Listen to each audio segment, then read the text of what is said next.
와, 방이 꽉 찼습니다. 여러분 안녕하세요. 이제 곧 시작하겠습니다. 시작하기 전에 몇 가지 안내 말씀드리는데요.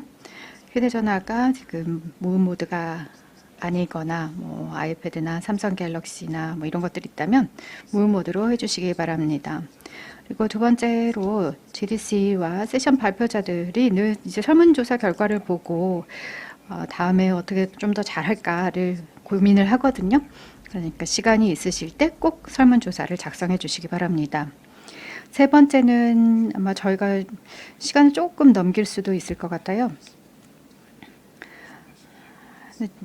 세션 끝나고 나서 질문이 있어도 저희가 방을 비워줘야 되기 때문에 복도로 나아가서 영님과 니키님이 괜찮으시다면 세션 후에 답변을 좀 드릴 수 있도록 하겠습니다. 네, 저는 웨스 아담스이고요. 팀 유니티에서 왔습니다. 유니티는 훌륭한 엔진과 훌륭한 제작 도구를 여러분들께 제공을 해드리는데요. 대부분의 라이브 게임들은 일종의 백엔드 인프라가 필요하죠. 플레이어가 실제로 보고 인터랙션을 하는 것 이상의 영역이 존재를 합니다. 거기에서 유니티 게이밍 서비스가 역할을 하게 되고 그것이 제가 하는 일입니다.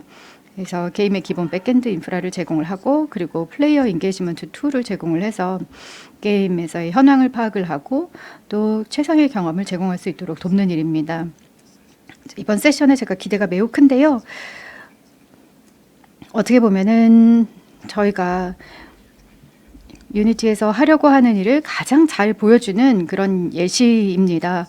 소규모의 스튜디오가 정말 큰 야심찬 프로젝트로 수행을 하면서 올해 모바일 게임인 마블 스냅과 같은 놀라운 성과를 내는 그런 사례이죠. 그래서 영님과 니키님께서 멋진 내용을 많이 공유를 해 주실 거예요. 네, 모셔보도록 하겠습니다. 와주셔서 감사합니다.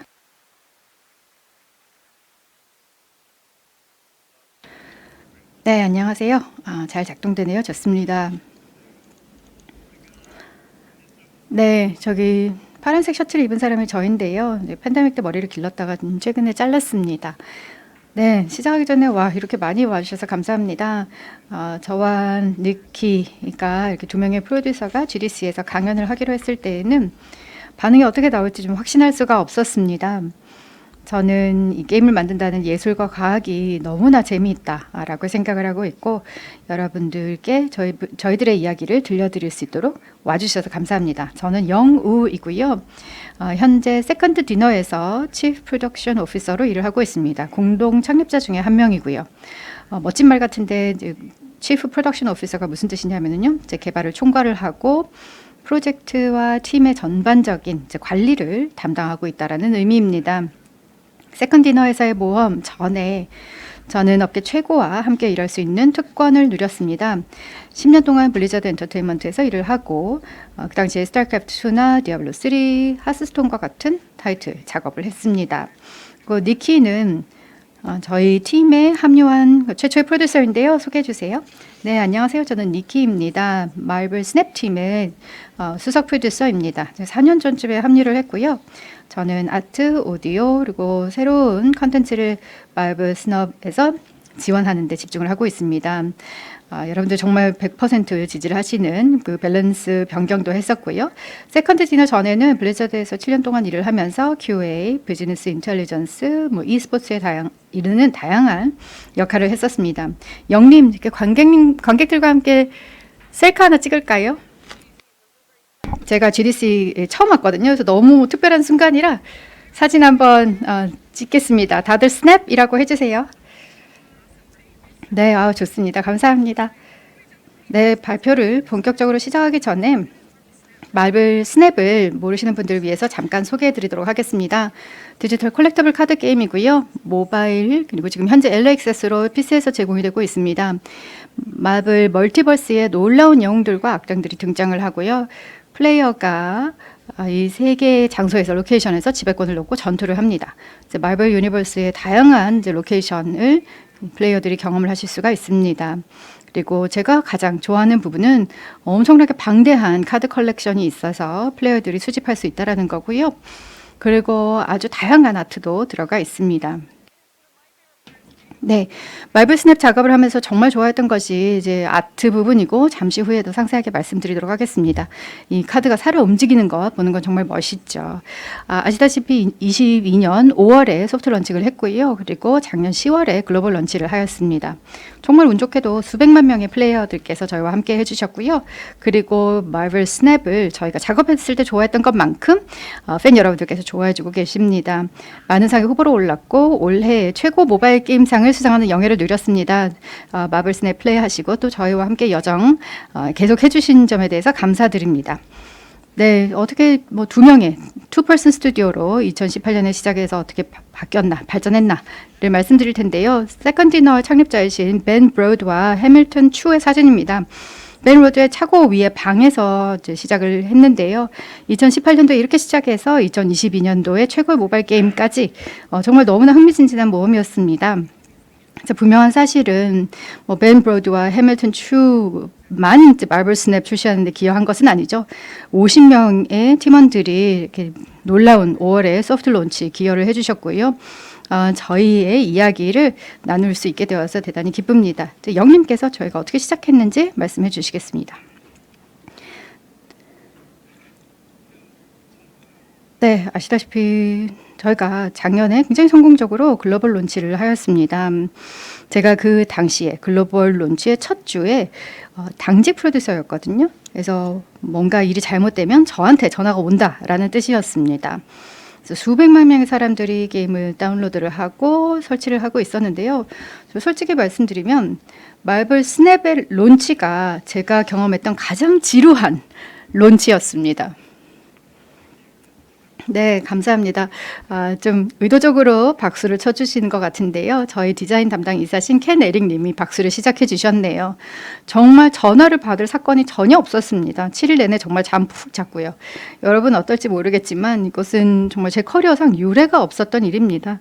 수백만 명의 사람들이 플레이를 하는데 비상 연락을 받을 만한 사건이 전혀 없었습니다. 근데 이것을 제가 속해 있던 팀 중에 가장 작은 팀이 해낸 겁니다.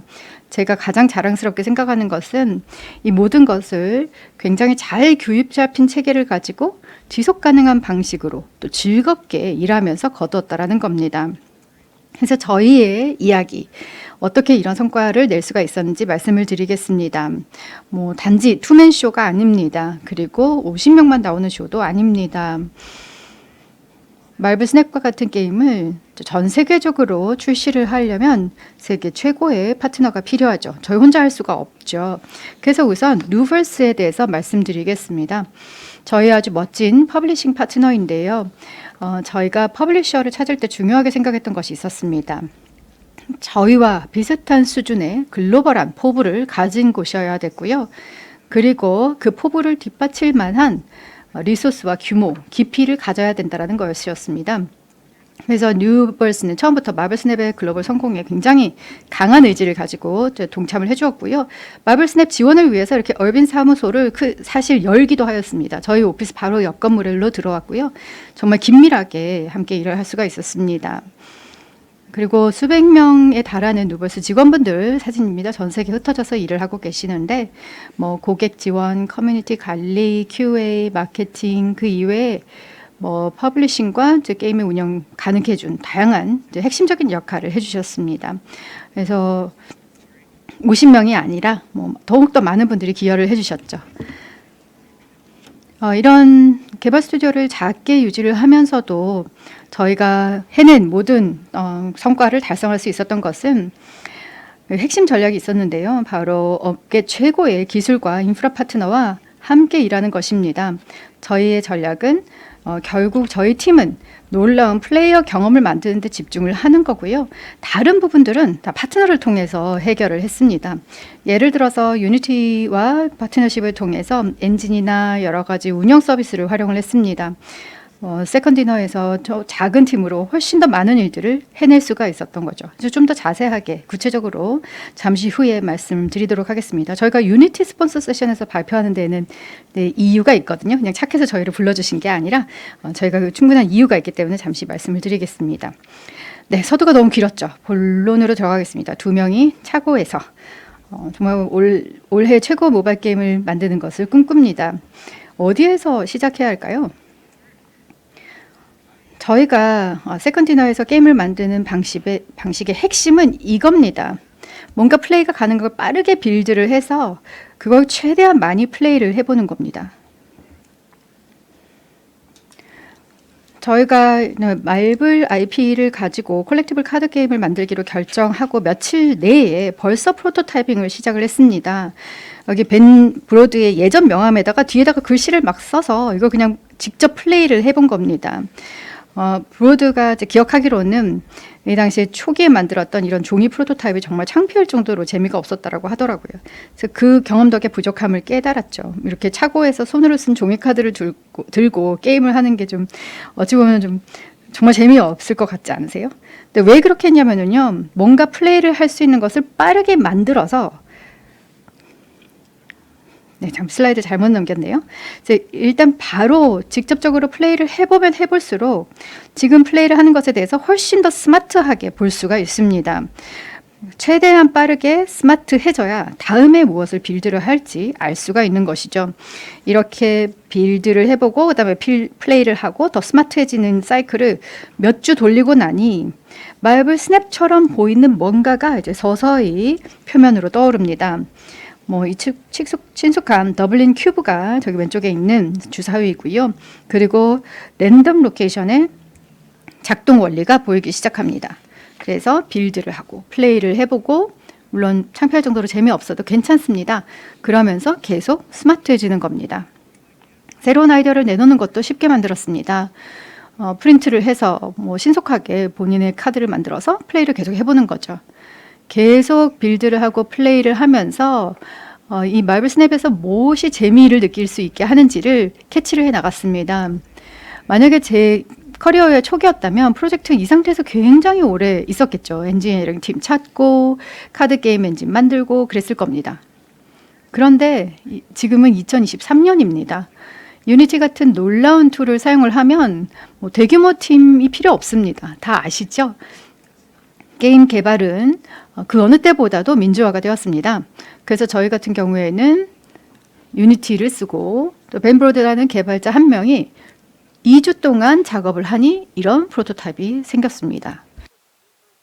네, 굉장히 가볍고 게임 규칙도 적용되지 않았습니다. 네트워크 지원도 없었고요. 네트워크 프로그래밍에 대해서 아무것도 몰랐지만 괜찮았습니다. 하지만 두 명이 서로 마주보고 앉아서 아이패드에다가 말블 스냅을 그냥 가상의 테이블처럼 플레이할 수가 있었습니다. 이 순간부터 저희 플레이 테스트를 모두 다 디지털 형식으로 하기 시작했습니다. 훨씬 더 스마트하게 어떤 디지털 카드 게임이 말블 스냅이 될 수 있는지 파악해 나가기 시작했습니다. 빌드, 플레이, get smarter 사이클을 조금 더 빠르고 빡빡하게 만드는 것이 저희의 최우선 과제였습니다. 프로토타입을 디자인을 할 때도 유니티에서 신속하게 변경을 하고요. 소스 컨트롤로 변경사항을 푸시를 하고, 그리고 이제 CI/CD 디플로이먼트를 또 연결을 하고, 유니티 클라우드 빌드를 활용을 해서 자동으로 iOS와 안드로이드 빌드를 생성을 했습니다. 쉽게 저희의 휴대폰과 디바이스로 디플로이를 해서 플레이할 수가 있었습니다. 새로운 아이디어가 떠오른 순간부터 바로 빌드를 하고 플레이를 해보고 더 빠르게 스마트해질 수가 있었습니다. 이 루프가 성공적이려면 정답을 찾는 것보다, 맞는 걸 하는 것보다 더 똑똑해지는 것을 우선시해야 했습니다. 무엇이든 시작할 때는 처음부터 잘하기에는 아는 게 별로 없잖아요. 그래서 처음에는 틀릴 수밖에 없는데 그렇게 신경 쓰고 염려할 필요가 없었다라는 거죠. 우선은 똑똑해지는 데 집중해야 됩니다. 똑똑해지기 위해서는 팀 환경도 중요하죠. 뭔가 시도를 해보는 것을 계속 독려를 하고, 실수를 해도 괜찮고 실패를 해도 안전한 그런 환경이 필요합니다. 실수를 해봐야 배울 수가 있으니까요. 저에게는 암묵적인 규칙이 있었는데요. 뭔가 궁금하다, 15분 이상 이거 할까 말까 논쟁을 하고 있다면 그 시간과 정서적인 에너지를 낭비하는 대신에 한번 미팅 생각해 보세요. 이제 동료랑 같이 이거를 할지 말지 논쟁하고 머릿속에서 할까 말까 고민했던 것 많으시잖아요. 그 에너지와 시간을 낭비하시지 마시고 그냥 해보시는 겁니다. 예를 들어서 각 로케이션에서 몇 장 카드를 플레이할 수 있어야 될까요? 2장, 4장, 9장? 네, 이미 뭐 눈 속에 의견이 떠오르시는 것을 볼 수가 있는데요. 저희도 이거 굉장히 많이 이야기를 했었거든요. 근데 저희가 그냥 한번 해봤습니다. 그래서 스크린샷을 보여드리는데요. 여기서 로케이션당 9개 카드 시도해 본 것입니다. 말로 할 때는 괜찮았었는데 이 빌드를 저희가 손에 휴대폰에 올려놓고 보니까 카드가 너무 작아 보인다는 게 분명해졌죠. 이 정말 상징적인 심볼과 같은 그런 마블 멀티버스의 영웅과 악당들이 그냥 우표 크기로 보였습니다. 그래서 게임 메카닉 측면에서도 너무 이제 인터랙션 해야 되는 카드가 너무 많았고 또 불필요하게 복잡해졌습니다. 그래서 이 빌드를 우리가 손에 쥐고 한 2번쯤 게임을 해보니까 분명했던 거죠. 9개는 너무 많다. 알 수가 있었습니다. 네, 이거는 또 제가 너무 마음에 들어 했던 뭐 채택은 안 됐지만 그런 아이디어였습니다. 그래서 제가 이거를 로케이션을 장소를 가로로 배치하지 않고 세로로 배치하면 어떨까 한번 보고 싶었습니다. 그래서 비주얼적으로 카드가 왼쪽과 오른쪽에서 서로 이렇게 딱 대적하는 것 같은 느낌이 드는 걸 굉장히 멋있을 것 같다라고 생각해서 한번 해봤거든요. 근데 그 브로드가 제 얘기를 듣더니 한번 해보자라고 하시더라고요. 근데 이거를 한번 손에 딱 쥐어봤더니 정말 빠르게 분명해졌죠. 이 접근 방식이 굉장히 문제가 많았습니다. 이 중간과 위쪽에 있는 카드는 한 손으로 플레이하기는 너무 어려웠습니다. 손에서 너무 멀어가지고 안 됐죠. 그리고 또 분명하지 않은 부분이 있었는데요. 이게 내가 왼쪽 걸 하는지 오른쪽 걸 하는지 분명하지 않았다는 거죠. 오른손잡이면 당연히 오른쪽이라고 생각하겠지만 왼손잡이라면 왼쪽에 있는 카드를 본능적으로 움직이게 됩니다. 그러니까 말로 싸우는 것 대신에 가로 할지 세로 할지 고민하는 대신에 그냥 해본 겁니다. 그냥 셋업을 해서 일단 해본 겁니다. 그래서 그 빌드를 손에 쥐고 나면 그 빌드가 진실을 드러내주는 거죠. 그러니까 저희가 이렇게 셋업하는 방식에 대해서도 스마트하게 접근을 했습니다.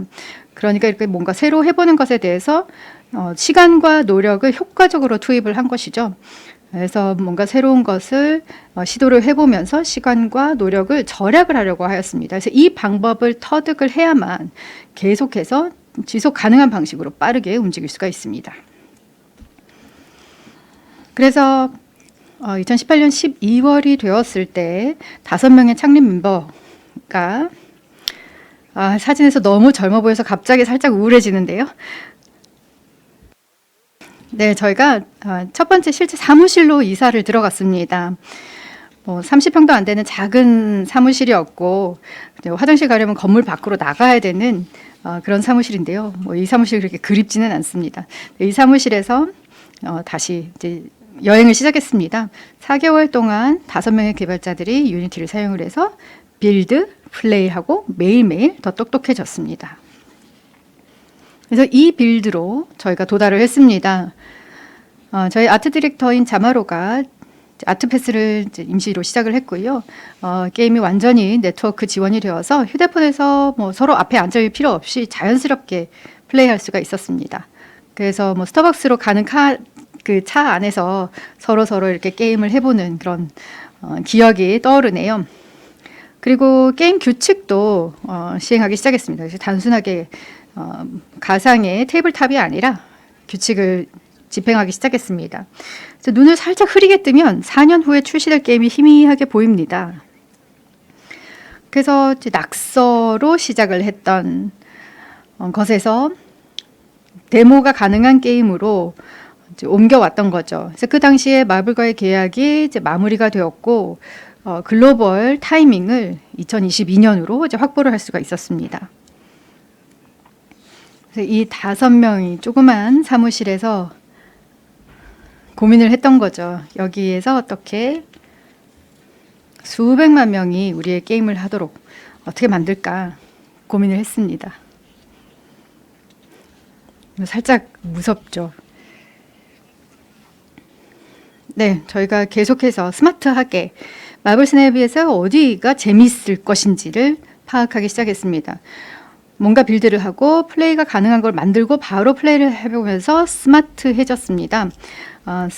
결국 세컨드 디너에서 하는 모든 일에 이 사고방식, 이 원칙을 적용을 합니다. 이렇게 게임을 출시하는 것도 마찬가지거든요. 글로벌 론치도 그냥 해보는 겁니다.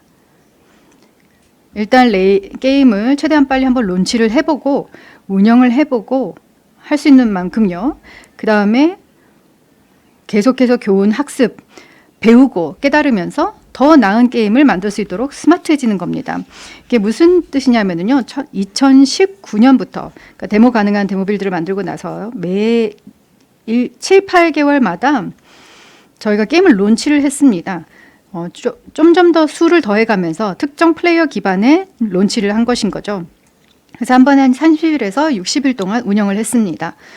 그래서 좀 더 스마트하게 마블 스냅을 론치를 하고 운영을 하는 것이 어떤 것인지 이것을 또 이런 라이브 운영을 해본 경험을 저희의 메일의 개발에 또 반영을 했습니다. 이것을 저희가 Friends and Family라고 불렀거든요. 친구와 가족이라고 불렀는데 솔직히 학생들도 많이 모집을 했습니다. 저희 친구 다 합쳐봤자 30명밖에 안 갔거든요. 좀 슬프긴 하지만은요. 근데 마지막 Friends and Family에 갔을 때에는 이 전체 테스터가 한 2,000명 정도가 되었었습니다.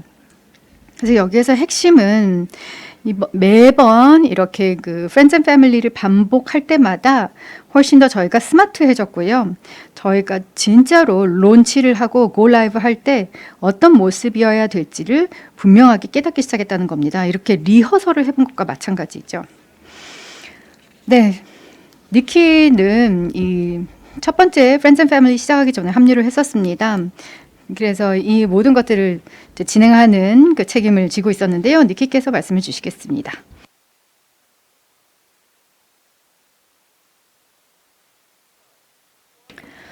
네, 제가 이 플레이 테스트를 어떻게 했는지 말씀드리기 전에 좀 배경을 말씀드리도록 하겠습니다. 블리자드에서 7년 동안 일을 했고 세컨드 디너에 합류를 했을 때는 제가 9번째로 합류한 사람이었습니다. 그 당시에 있던 분들은 정말 이미 게임 산업의 엄청난 베테랑들이었거든요. 하스스톤 뭐 설계하고 출시한 분들이고 막 엄청났죠. 그래서 그냥 위축되었다 정도로는 표현이 안 되었어요. 정말 경력 최악의 막 가면 증후군을 느낄 정도로 내가 여기서 뭐 하고 있는 거지? 내 실체가 언제 드러나는 거 아닐까? 뭐 이렇게 오랫동안 어울리는 척이 될까? 뭐 이런 생각을 늘 하고 있었습니다. 그래서 영님께서 저와 같이 첫 프로젝트를 이제 검토를 하면서 그 첫 번째 Friends and Family 플레이 테스트를 뭐 해봐라 라고 했을 때 그럼요 문제 없습니다 해놓고서는 뒤를 돌아서서 어떻게 해야 되지? Friends and Family 플레이 테스트가 뭐지? 나 어떻게 해야 되지? 라는 고민을 했었습니다. 그래서 정말 여러분들도 공감하실 수 있을 것 같아요. 새 팀에 들어가거나 완전히 새 프로젝트를 시작하고 앞에 미래가 뭐 정말 모호하다, 뭐 알 수 없는 그런 미래에 있을 때 정말 엄청 압도당할 수가 있습니다. 그런데 이 세컨드 디너에서 썼던 빌드하고 플레이하고 또 배우는 또 스마트해지는 그 접근이 이 Friends and Family에도 딱 적용이 되어서 큰 도움이 되었습니다. 그래서 처음에 제가 파악하려고 했던 것은 이 Friends and Family의 목표가 무엇이냐라는 거였습니다. 물론은 표면적으로는 플레이의 피드백을 구하는 거였죠. 또 회사 외부에서 뭐 매일 또 저희가 게임을 하면서 피드백을 얻었지만 외부에서 플레이어로부터 직접 피드백을 받는 것도 또 굉장히 중요했을 겁니다. 그리고 또 영님께서 말씀하셨던 것처럼 전체 팀 차원에서 글로벌 론치에 대해서 미리 연습을 해보면서 좀 근육 기억력을 구축을 하고 연습하는 것이 중요했습니다. 그래서 첫 번째 했던 일 중에 하나가 이렇게 그 화이트보드에 첫 번째 럼북 같은 것을 이제 만든 거였습니다. 문제가 발생했을 때 어떻게 할 것인지 이제 플레이 테스터가 30명밖에 안 되는데 뭐 버그나 문제가 생겼을 때 근무 시간 외에도 에스컬레이션을 해야 되는지 기다렸다가 해야 되는지 뭐 이런 것들을 이제 작전을 짠 것이죠. 그래서 저희가 글로벌 론치를 하기 전에 이런 내용들을 미리 대응할 수 있도록 작전을 짰습니다.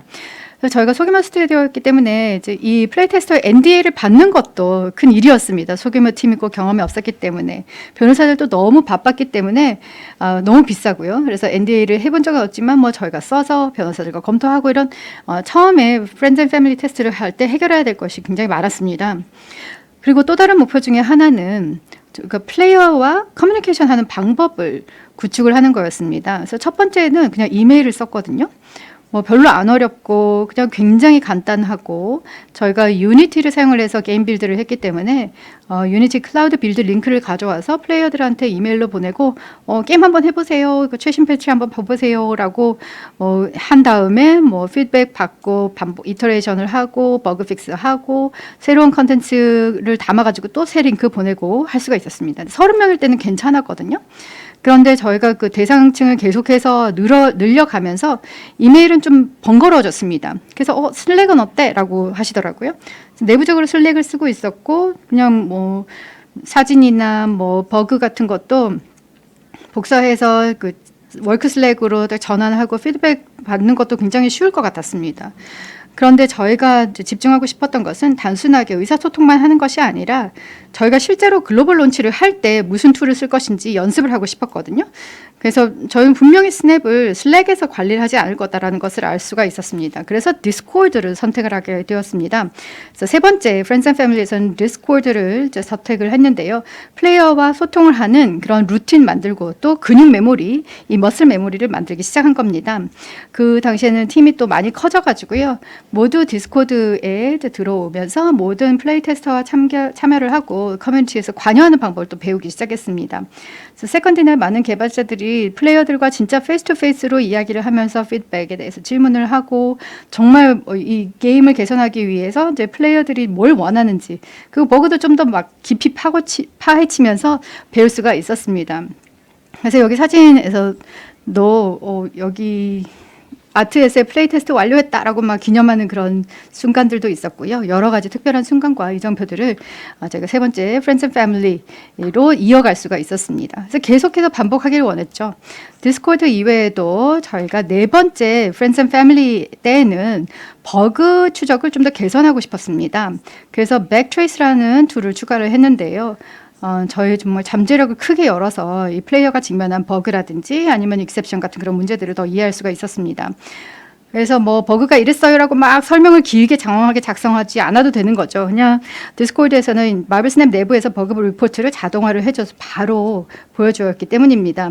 그래서 워낙 청중이 많았기 때문에 예외도 자동으로 추적을 하고 사진도 있고 클라이언트 정보도 있고 훨씬 더 트러블 슈팅이 쉬워졌습니다. 그래서 저희가 이런 것들을 이미 글로벌 론치를 위해서 연습을 하고 성공 가능성을 높인 겁니다. 이미 이런 행동들을 다 연습을 해봤기 때문에 글로벌 론치를 할 때에도 백트레이스를 쓸 것이었기 때문에 다 익숙하도록 했습니다.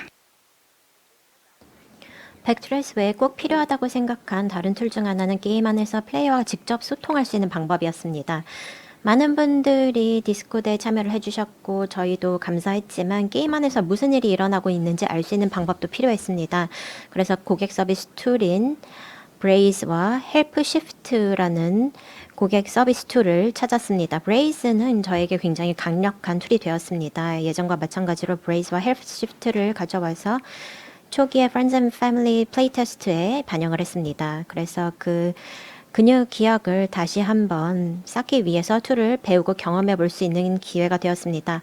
브레이즈가 정말 유용했는데요. 메인 메뉴의 캐러셀에 새로운 컨텐츠를 강조 표시할 수 있는 기능이 있었고 뉴스 탭에 플레이어를 위한 뉴스나 동영상이나 기타 업데이트를 추가할 수 있게 되었고 또 플레이어에게 푸시 알림을 보내서 새로운 패치나 새로운 카드가 출시될 때 알려주는 기능도 사용할 수 있었습니다. 그래서 글로벌 서비스를 시작하기 전에 모든 문제를 해결할 수 있었습니다. 이것이 굉장히 도움이 되었고요. 나머지 강연에서도 계속 들으시겠지만 가능한 한 빨리 글로벌 출시를 즉 경험을 하는 것이 굉장히 중요합니다. 글로벌 출시를 하고 나니 마치 새 출발처럼 느껴졌습니다. 또 플레이 테스트를 진행할 때 플레이어와 소통하는 방법을 배우는 것 외에도 게임을 어떻게 운영하고 플레이어에게 제공하는 게 좋을지도 궁금했습니다. 멋진 게임을 만드는 것과 실제로 모든 사람들에게 게임을 제공하는 것은 별개의 문제입니다. 그래서 초기에는 게임을 재미를 찾고 또 마블 스냅과 같은 게임에서 어떠한 경험을 얻고 있는지 파악하는 데 집중을 했습니다. 하지만 저희는 아주 일찍부터 엄청나게 높은 피델리티의 아트가 많은 게임이 될 것이라는 것을 알고 있었습니다. 그래서 빌드 규모가 커질 수밖에 없었다는 것이었고 이걸 플레이어에게 전달을 해야 했던 것입니다. 그래서 어드레서블 시스템과 같은 유니티의 다양한 툴을 활용해서 마블 스냅에 포함된 모든 아트워크를 패키징해서 플레이어가 쉽게 접근할 수 있는 방식으로 스트리밍해야 한다는 것을 인식했습니다. 이러한 모든 기능이 유니티 툴에 내장되어 있어서 즉시 통합을 할 수 있다는 게 유용했고요. 저희 첫 번째, 두 번째, 세 번째 Friends and Family 플레이 테스트에서 점점 더 많은 아트 컨텐츠를 어드레서블 시스템에 넣기 시작했습니다. 모든 카드에서부터 또 위치 정보까지 추가를 했고 게임의 모든 아트를 연기를 해서 플레이어가 가장 필요로 할 때 온디맨드로 에셋을 스트리밍할 수 있도록 했습니다. 아주 중요한 일이었는데요. 플레이어가 앱을 처음 다운로드할 때는 앱 크기를 작게 하는 것이 아주 중요하기 때문입니다. 플레이어가 더 빨리 게임을 받아서 마블 스냅을 플레이할 수 있게 되고요. 나중에 다른 에셋을 필요할 때 스트리밍할 수 있기 때문에 플레이어가 처음 게임을 시작할 때 가장 중요한 첫 번째 에셋만 제공하면 됩니다. 따라서 Friends and Family 테스트를 통해서 초기에 어드레서블 시스템을 구축한 덕분에 글로벌 출시 이후에는 뛰어난 경험을 제공하는 데 집중할 수 있었습니다. 또 유니티 클라우드 빌드 링크를 사용해서 플레이어에게 새 빌드를 원활하게 전송하고 게임을 플레이하게 할 수 있었습니다. 그래서 이 작업도 계속 반복을 하고 있습니다. 또 클라우드 전송 네트워크인 CDN 솔루션이 필요하다는 것을 알았습니다. 에셋을 플레이어에게 스트리밍할 수 있는 방법이죠. 시중에는 다양한 옵션이 있습니다. 하지만 유니티의 툴을 사용해서 게임을 빌드하고 어드레서블 시스템도 구축했고 또 유니티의 클라우드 컨텐츠 딜리버리가 어드레서블과 완벽히 어울려서 유니티를 선택하고 싶었습니다. 그래서 네 번째 Friends and Family 플레이 테스트에서 플레이어에게 게임을 스트리밍하는 것을 실제로 테스트할 수 있었기 때문에 아주 좋은 전환점이 되었습니다. 그리고 빌드 크기가 상당히 줄어들었기 때문에 정말 놀랐습니다. 기가바이트가 넘는 용량이 아니라 처음 플레이를 시작할 때 메가바이트 단위의 다운로드만 필요했습니다. 그래서 게임을 계속 테스트를 해서 최적화하고 플레이어에게 더 나은 경험을 제공할 수 있도록 했습니다. 그리고 저희가 연습하고 싶었던 다른 것 중 하나는 실제로 게임을 스토어에 업로드해서 플레이어가 테스트뿐만 아니라 구글 베타 플레이 스토어에서 폴에 참여할 수 있도록 하는 것이었습니다. 제출 과정을 연습할 수 있어서 팀에게 큰 도움이 되었습니다. 누군가에게 빌드 링크를 이메일로 보내는 방법은 소수의 친구와 가족이 있는 Friends and Family 테스트에서는 유용했지만 저희는 실제로 빌드를 패키지로 만들어서 스토어에 제출하고 플레이어가 다운로드로 하던 과정을 연습하고 싶었습니다. 글로벌 칠수 이후 사람들이 실제로 사용하는 방식이기 때문입니다.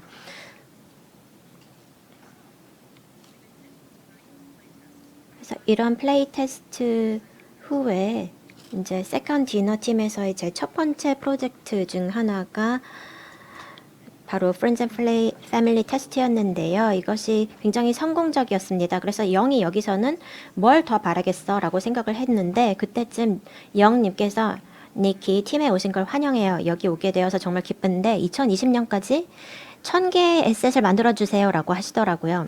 그래서 마블 스냅 개발 초기부터 저희는 단순한 수집용 카드 게임이 아니라 마블 멀티버스를 파고드는 수집용 카드 게임이 되고 싶었기 때문에 1000개의 멋진 아트워크가 필요하다는 것을 알고 있었습니다. 캐릭터도 너무 많고 또 아트나 커스튬 차원에서 캐릭터마다 다양하게 만들고 싶었습니다. 그래서 영이 저에게 와서 이걸 1000개 만들어 보자고 말했을 때 상당히 많네요 라고 얘기했습니다.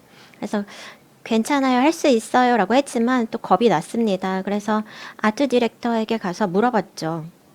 저희도 여기서는 같은 모델을 따랐습니다. 일단 목표 타겟부터 세우자라고 얘기를 했습니다. 에셋 중 하나만 만들어보고 그 경험을 통해 배워보자라고 했습니다. 그래서 첫 번째 타겟을 완성했습니다. 마블 스냅으로 만든 첫 번째 작품 울버린인데요. 이 캐릭터가 게임에서 어떻게 구현될지 고민하면서 어떤 아트 스타일을 적용할지 저희가 최초로 고민을 하기 시작한 캐릭터였습니다. 계속 반복하고 다듬어 나가면서 고중실도의 회화적인 스타일로 완성을 하게 되었습니다. 팀원들도 굉장히 기뻐했습니다. 울버린에 대한 굉장히 독특한 해석이었으니까요. 정말 멋지다고 생각을 했는데요. 그래서 가서 물어봤습니다. 얼마나 걸렸냐고요. 일단 며칠밖에 안 걸렸다고 하더라고요. 그런데 계산을 해보면 1000개의 에셋당 며칠씩 걸리면 2022년에 게임을 출시하려면 1000일도 부족합니다. 그래서 어떻게 해야 했을까요? 저희는 마블 스냅에서 마블 코믹북 업계의 모든 아티스트로 구성된 커뮤니티를 이제 게임을 통해서 이들과 협업할 수 있는 특별한 기회를 얻을 수가 있어서 정말 기뻤습니다. 훌륭한 마블 게임은 수없이 많지만 마블 커뮤니티의 놀라운 아티스트들을 모두 활용한 게임은 많지 않습니다. 그래서 저희는 차별화된 방식으로 이러한 히어로들을 실제로 만들거나 그린 모든 아티스트와 함께 일하자고 했습니다. 그래서 이런 스타일 가이드를 만들어서 모든 코믹북 아티스트와 파트너십을 맺고 이것이 저희 목표라고 보여주었습니다. 그래서 이 스타일 가이드를 보내서 코믹북 아티스트들과 함께 작업하기 시작하면서 굉장히 빨리 깨달았던 것이 이게 안 되겠구나 였습니다. 많은 코믹북 아티스트들이 전문 분야가 있습니다. 스케치만 하거나 잉크 칠만 하거나 컬러리스트도 있습니다. 처음부터 끝까지 다 한 사람은 없습니다. 저희는 이런 사실을 어렵게 배웠죠. 이 작품을 잉커에게 보내야 되나 컬러리스트에게 보내야 하나 또 둘이 같은 스타일일까 우리가 원하는 울버린의 모습을 이룰 수 있을까, 복제할 수 있을까, 너무 걱정이 되었습니다. 그래서 이게 아닐 수도 있겠다라고 생각을 했습니다. 그래서 원점으로 돌아가서 약간 당황을 했지만 문제는 없었습니다. 왜냐하면 저희가 결국에 이러한 울버린을 구현할 수 있었거든요. 그래서 그 도전을 이겨낼 수 있어서 정말 기쁘고요. 고퀄리티 버전을 만들기 위해서 노력하면서 많은 어려움을 겪었기 때문에 코믹북의 뿌리에 더 가까이 다가갈 수 있었습니다. 마블 스냅은 코믹북 업계가 마블을 위해서 해온 일을 기념하는 것 같고요. 코믹북 아트의 오리지널 스타일에 더 가까이 갈 수 있는 점이 저에겐 매우 특별했습니다. 그래서 새로운 목표가 생겼으니 이제 이걸 만들어보고 아티스트들이 우리와 함께 파이프라인을 구축해줄 수 있는지 보자고 했습니다. 이러한 작업이 저에게 정말 잘 맞아서 굉장히 기뻤고요. 이게 외부 아티스트 분이 주셨던 첫 번째 작품입니다. 조버린 님께서 헐크를 잉크로 작업을 해주셨습니다. 저에게 아주 특별한 순간이었죠. 이걸 보고 아티스트들과 협력해서 우리가 원하는 스타일을 만들어낼 수 있겠다. 그리고 이런 작업을 대규모로 할 수 있겠다라는 생각을 할 수 있는 순간이었습니다. 그래서 저희가 구축한 파이프라인을 계속 확대해 나가자고 결심을 한 순간입니다. 아주 특별한 순간이었죠. 이를 바탕으로 다양한 변형도 시도할 수 있었습니다. 마블 스냅을 플레이해 보셨다면 아시겠지만 히어로의 다양한 버전이 있습니다. 그래서 기본 스타일뿐만 아니라 다양한 스타일을 탐색할 수 있었습니다. 여기 헐크의 다양한 스타일이 있고요. 또 히어로와 새로운 빌런뿐만 아니라 이들의 새로운 변형, 버전도 탐구할 수 있었습니다. 그래서 저희가 항상 익숙하던 2D 아트워크만 제작하는 것이 아니라 다른 수준으로 끌어올릴 수 있었습니다. 캐릭터에게 생명을 불어넣고 싶었는데요. 이 카드가 평면 이미지가 아니라 살아 숨쉬는 3D 실물처럼 느껴지기를 바랬습니다. 그래서 아트 디렉터인 자마로가 캐릭터들이 게임 내에서 어떻게 살아 움직일 수 있게 할 수 있는지 알아보자고 했습니다. 아시겠지만 마블 히어로들은 굉장히 장대하고 또 방대하기 때문에 단순한 카드 프레임 안에 담을 수 있는 방법이 없습니다. 그래서 제일 처음 타노스를 카드 프레임에서 벗어나게 하는 것에 굉장히 고민을 했고 이 컨셉트가 너무 마음에 들어서 반복해서 다양한 스타일의 카드 프레임을 찾아내서 3D 느낌을 더욱 증폭시킬 수 있도록 했습니다. 그리고 이 결과물을 얻었는데요. 이 작업에 대해서 굉장히 기뻤고 이미 하나를 완성했으니 이를 확정해볼까 1000개씩 만들어보자 라고 생각을 했습니다. 이를 위해서는 몇 가지 툴과 기술이 필요하다는 것을 깨달았습니다. 그래서 유니티를 사용을 해서 툴 자체에 이러한 툴을 또 구축해서 모든 2D 아트에 생명을 불어넣을 수 있게 되었습니다. 그래서 이 컨셉트를 저희 테크니컬 아트 디렉터에 가져가서 게임에서 이 컨셉트를 구현할 수 있는 툴을 만들고 싶다고 얘기했습니다. 그랬더니 문제가 없다고 얘기하시더라고요. 헐크의 생명을 불어넣어 보자고 했습니다. 이것이 저희 첫 번째 헐크 이터레이션인데요. 헐크가 프레임에서 나오는 것 같죠. 3D나 하이트맵, 또 패럴렉싱도 보이고 뒤에서 무너져 내리는 잔해 같은 애니메이션도 넣었습니다. 팀 전체가 너무나 마음에 들어 했습니다. 게임에서 이걸 정말 보고 싶다라고 했고 저도 멋졌지만 이걸 대체 어떻게 1000번이나 할 수 있을까 겁이 났습니다. 그래서 이 목표를 일단 세웠으니 전략을 세우기로 했습니다.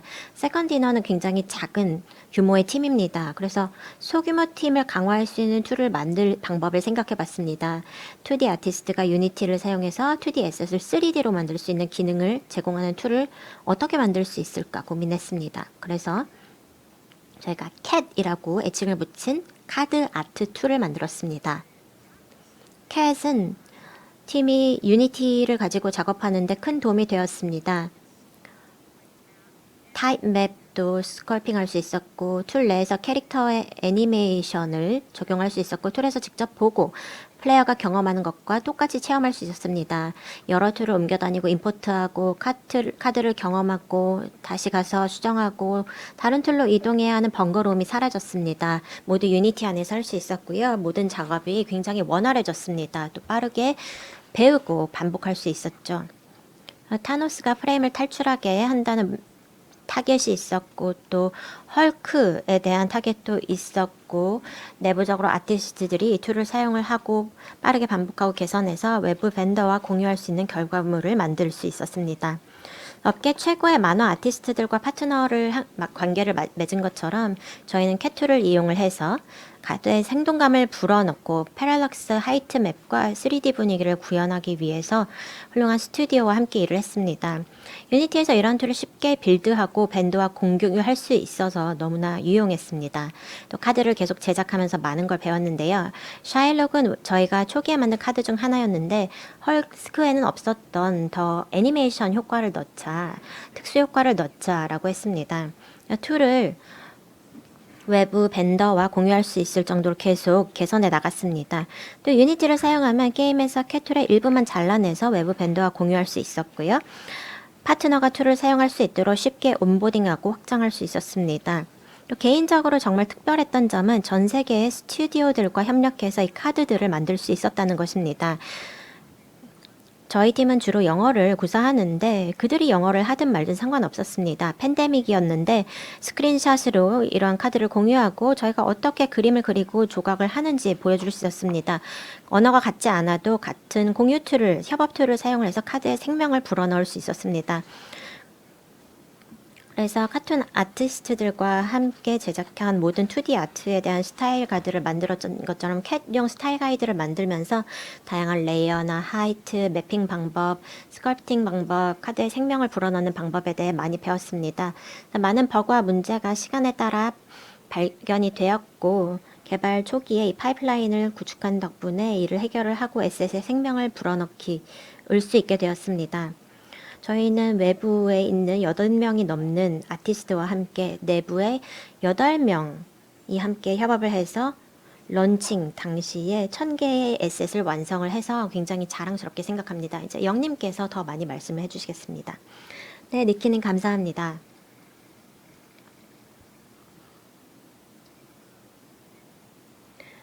이터레이션의 필요성에 대해서 얘기를 해보겠습니다. 게임을 이터레이션하고 워크플로우를 이터레이션하고 여러 가지를 시도하고 빌드하고 경험을 해보면 다음에 무엇을 해야 할지 알 수 있습니다. 하지만 어떤 것들은 빠르게 반복하기가 어렵습니다. 어떤 작업에 대한 이터레이션 방법이 항상 명확하지도 않고요. 하지만 플레이어 경험의 중요한 문제라면 방법을 찾아야만 합니다. 예를 하나 들어볼게요. 플레이어들이 카드를 어떻게 언락하나요? 마블 스냅을 통해서 저희는 뭔가 혁신적인 시도를 하고 싶었습니다. 컬렉터블 카드 게임이지만 새로운 플레이어가 카드를 언락하는 방법을 차별화하고 싶었습니다. 한꺼번에 많은 카드 팩을 열어서 컬렉션을 가득 채우는 대신에 저희는 플레이어가 수개월에 걸쳐서 천천히 카드를 하나씩 언락하고 새로운 카드를 탐색하는 즐거움을 경험할 수 있게 하고 싶었습니다. 하지만 실제로 플레이하는데 30일에서 60일이 걸리는 경험을 이터레이션 하는 것은 정말 어려운 일입니다. 이 기간 동안 사람들이 지속적으로 게임을 테스트할 수 있어야 한다는 뜻이고요. 또 영국 계정과 한 번에 30일에서 60일 동안 안정적으로 계속 사용할 수 있는 환경이 마련되어야 한다는 뜻입니다. 여기서도 Friends and Family 테스트가 큰 도움이 되었습니다. 이러한 런치를 통해서 더 많은 플레이어 풀을 확보할 수 있었고요. 또 초기 플레이 테스터도 많았습니다. 사실 밤 11시에 게임에 들어가면 항상 놀랐어요. 항상 친구 중 한 명과 매칭이 되더라고요. 참여해주신 모든 분께 감사드리고요. 또 인바이러먼트를 안정적으로 운영을 하고 버그를 수정하고 30일에서 60일간 지원할 수 있는 기회도 얻었습니다. 그래서 매일 플레이 할 수가 있는 거죠. 일을 하다가도, 화장실에 가다가도 게임을 플레이하고 실제로 유기적으로 진행하면서 4주에서 8주 동안 플레이어가 어떤 경험을 할지 미리 체험할 수 있습니다. 이것이 굉장히 강력합니다. 직접 경험을 해야만 되는데요. 이러한 경험에 대해서 30일에서 60일이 걸린다면 시간이 부족할 것이기 때문에 일찍 시작을 해야 합니다. 저희는 카드를 언락하는 방법에 대해서 다양한 시도를 했습니다. 완벽히 해내는 것보다 배움의 방점을 두고요. 완벽히 해내는 것은 불가능하다는 것을 알고 있었습니다. 어떤 아이디어에 대해서 궁금할 때마다 시도를 해봤습니다. 이쪽에서 누가 미리 말씀을 해주셨네요. 네, 여기 이제 카드 언락을 위한 초기 아이디어의 모습입니다. 일단 히어로를 수집하는 미니게임인데요. 플레잉 카드나 위치와 다른 메카닉을 가지고 있는데요. 사실 저도 잘 이해를 못했습니다. 이건 또 다른 건데요. 이 정신 사나운 게 뭐야 라고 생각하실 수도 있습니다. 아마 저 위에 아스가르드인 것 같습니다. 구름이 있고 뭔가 무지개 같은 게 있는 것 같은데요. 이 버전은 플레이어가 마블 멀티버스를 여행하며 히어로와 빌런을 만나고 모집하는 모습을 상상한 버전입니다. 사실 저는 이거 캔버스에 인쇄를 해서 오피스에 걸어놨습니다. 저희 여정을 상기시키려고요. 그래서 초기 아이디어 중 이 첫 번째, 두 번째 Friends and Family 테스트에서 얻은 아이디어는 최종 결과물과 매우 달랐지만 업데이트를 할 때마다 중요한 교훈을 얻을 수 있었습니다. 업데이트 후 저희가 계속 오랫동안 플레이를 했는데요. 이 연습을 통해 얻은 가장 큰 교훈 중 하나는 우리가 매우 전형적인 개발자의 함정에 빠졌다는 사실입니다. 저희 모두 게임 개발자죠. 게임 개발자는 뭘 좋아하나요? 비디오 게임을 만드는 걸 좋아하죠. 그래서 하나의 게임을 만들다가 갑자기 더 많은 게임을 만들기 시작하는 일이 아주 흔하게 발생합니다. 여러분도 다 아실 거예요. 하지만 이런 연습을 통해서 이러한 위험이 발생할 수 있다는 것을 인식하는 것이 저에겐 매우 중요했습니다. 저희는 Friends and Family를 통해서 계속해서 피드백을 받았습니다. 일단 플레이어들이 마블 스냅 플레이를 굉장히 좋아한다. 그리고 마블 스냅의 핵심인 로케이션에서 카드 게임을 플레이하는 것을 좋아한다는 피드백을 계속 받았습니다. 그런데 저희는 완전히 다른 무엇인가를 제공하기 위해서 계속 노력했습니다. RPG 경험이나 다른 무언가가 될 수도 있었던 것이죠. 그래서 카드를 언락할 수 있게 이러한 경험을 새로 제공을 하고 싶었는데요. 이러한 인식을 바탕으로 저희는 마블의 핵심인 액션을 구현하는데 그리고 각 장소에 집중을 할 수 있게 되었습니다. 플레이어가 재미있게 플레이하는데 방해가 되는 요소에서 벗어날 수 있게 되었습니다. 작은 팀이라면 성과를 거두려면 절대적인 집중력을 유지해야 합니다. 여러분의 게임에서 가장 중요한 것이 무엇인지에 대해서 집중해야 합니다. 그리고 초점이 어디에 맞춰져야 하는지 파악하는 것이 초기 여정에서 가장 중요합니다.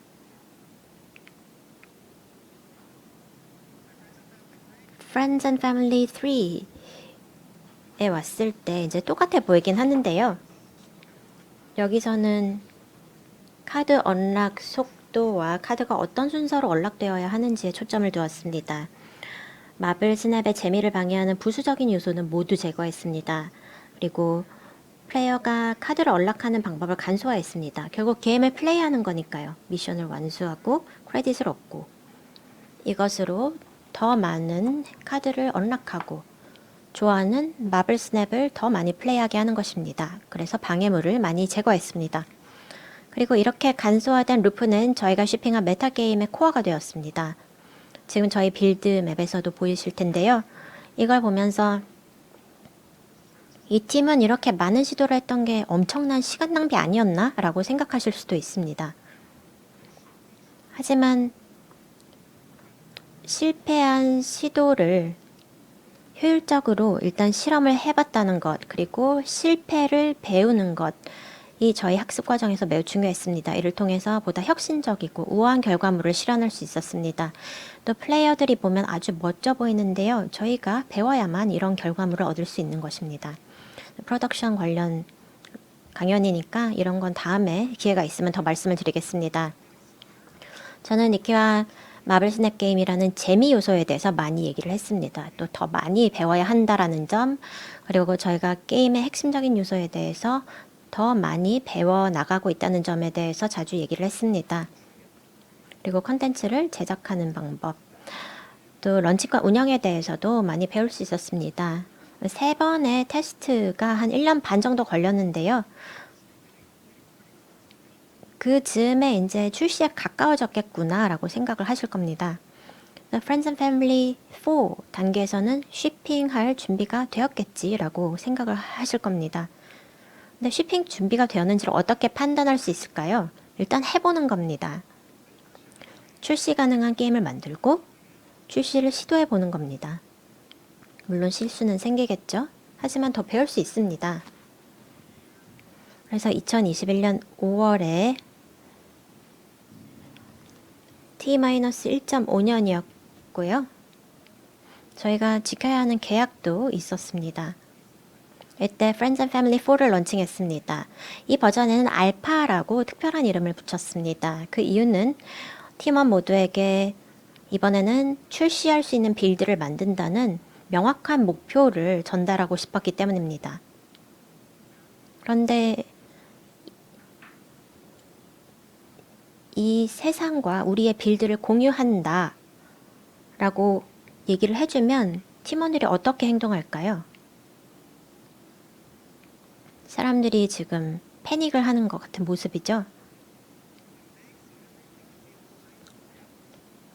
이 단계에서는 더 이상 모든 것이 이론이 아니라 극도의 현실이 됩니다.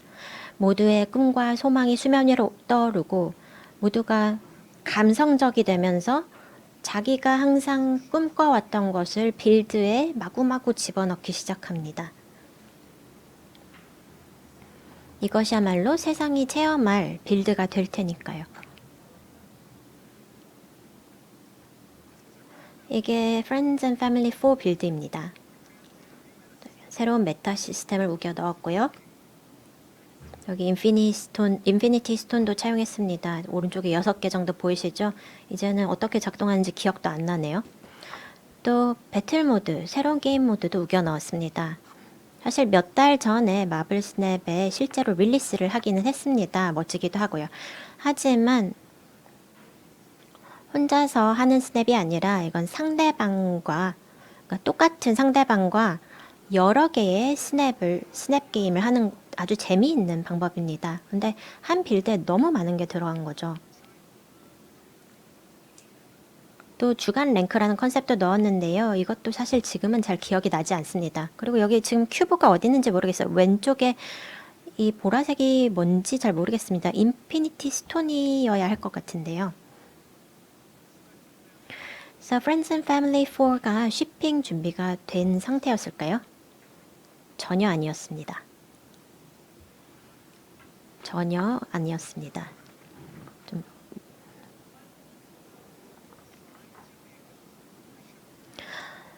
세상에 공개할 수 있는 빌드를 만들려고 하면서 저희가 가지고 있던 미비점이 명확하게 드러났습니다. 과하게 복잡한 메타 시스템, 절반만 구워진 배틀 모드, 로컬라이제이션, 튜토리얼, 폴리싱, 최적화, 버그, 그리고 어떤 나라에서는 아직 합법적으로 shipping할 방법도 없는 상태였습니다. 알파는 저희로 하여금 프로젝트의 가장 중요한 단계로 가도록 했습니다. 새로운 것 좀 그만 집어넣어 라고 하는 순간이죠.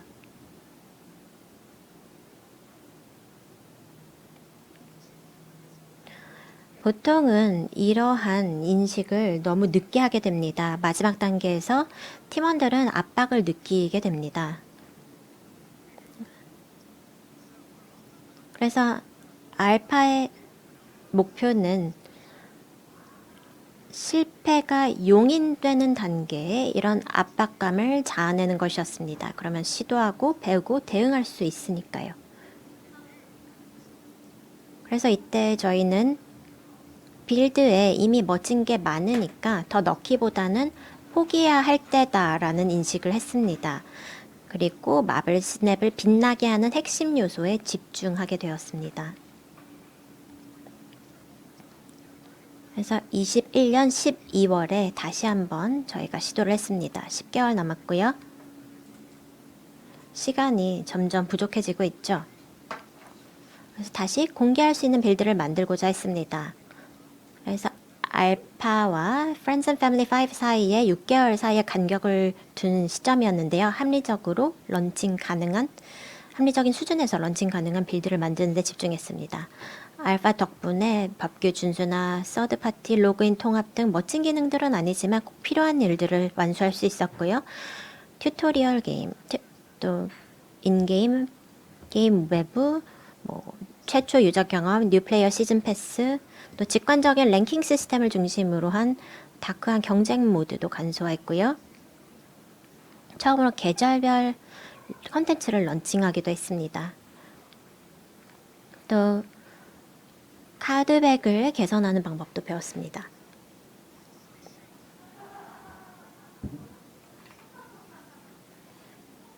그래서 결국 Friends and Family 5는 shipping 준비가 된 상태였을까요? 답은 yes입니다. 저희가 집중적으로 Friends and Family 5의 shipping을 위해서 준비를 했으니까요.